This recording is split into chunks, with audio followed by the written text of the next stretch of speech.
Hello friends, Maria here. Hope you are well. I am well and welcome to Jogo the Global Citizen, where I am doing my best to demystify the diaspora. So this video is a request video. Most of my videos are, and this is about things to consider when joining your family in the diaspora. So I did a video before about maintaining a long distance relationship with somebody in the diaspora, and I'm going to share it somewhere here. So if you have looked at this video, then you can decide how in touch have you been with your family, how many of the changes are you familiar with, are you all on the same place as far as your growth, your challenges in the time you have been apart.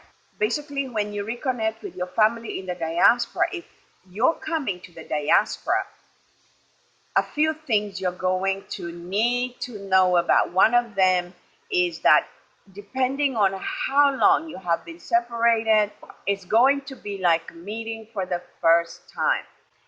Life in the diaspora is fast.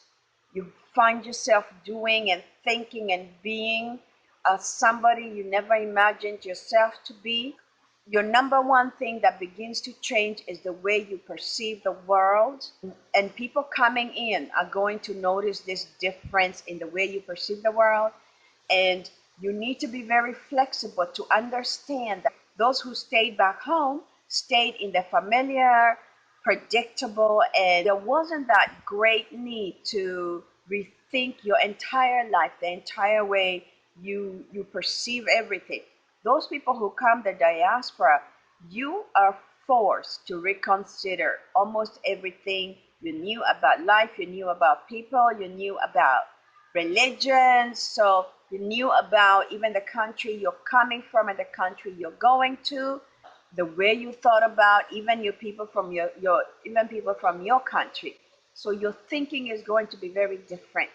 This causes a lot of problems for many people because some people feel like the other person has changed, they are too arrogant, they have become worse, or they don't believe in the things they used to anymore. The family no longer is on the same ground. But this is purely the difference in what life makes you do. Life makes you change the way you think.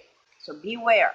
The next thing is know that you're going to experience culture shock. And basically, culture shock is whereby you find yourself after a short time, you no longer love this country, you're shocked, you miss home, you almost, I would say, almost hate the new country and love all things your country anew. The place you couldn't wait to get out of becomes now the place you want to go back. Basically, it's major, major, major homesickness.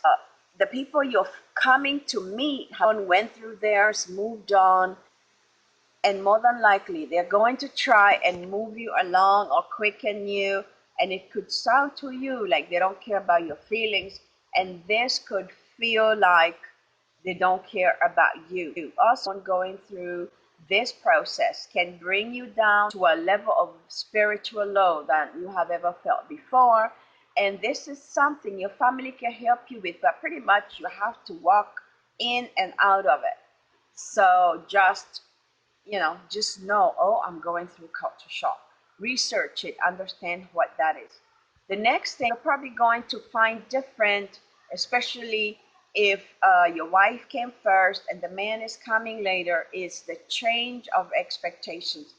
What was expected of you as a husband back home and what is expected of you as a husband in the diaspora, two different things. In the diaspora, you have to do more, the roles are more fluid, you have to help more around the house. And of course, I'm talking primarily to people from the East, and taking care of the kids. Your wife could be making more money than you, could be working different hours than you. And for a while, you have to interchange these roles of, could be a long while. So just be ready to be very, very flexible. There is no this, oh, I'm a man, I can't do this. That is the beginning of trouble. So come ready to do things that you haven't done before out of necessity. Time, money, arrangements are very, very different in the diaspora. The next thing that is probably you probably need to adjust to is if you have children that came into the diaspora before you, your relationship with them is also going to be a little different.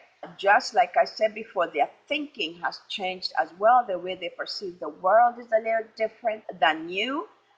Of course, you're still the father, but I urge all parents to step back and understand the culture that their children have come into, because the children will adjust way quicker than you, and they will assimilate way quicker into the new culture. You know, many parents are like, well, we're going to send you back to Africa, to Asia, to this, to that. That doesn't work. Be willing to understand that the generation gap just became a little wider because of the cultural differences. The last part I can add, there's a lot, but I think this will get you started. The last part is create new traditions for your family. The times are different, hours are off, and you may find that Sunday morning everybody is not home because you have to work. But find a way to worship together if this is what you used to do. Find a way to eat together. Find a way to talk to each other, discuss the new cultures. Find a way to bring the new culture into your new life, as well as the traditional culture, in a way that is complementing of the changes that are happening. But new family traditions are important if you want to stay together. Flexibility is a must. Flexibility of thought, flexibility of values and ideas, and flexibility of norm. You're going to experience a new norm, and just be open to everything. Be relaxed. Ask a lot of questions. Mind who you hang out with. Make your family your number one priority. All back home, we all have people we can hang out with, people we've known each other for a while. It's going to take you a minute to figure out who is who. So take your time before you immerse yourself into the culture of your people that you find. So I wish you well. It works very well for many people. Humble beginnings, but many, many, many accomplishments you can do. Thank you for watching, everybody. And if you haven't subscribed to my channel on YouTube, and you have a YouTube channel, please subscribe. And if you haven't liked my Facebook, please go ahead and like. And I thank you ever so much for your questions, for listening. God bless. See you next time. Bye bye.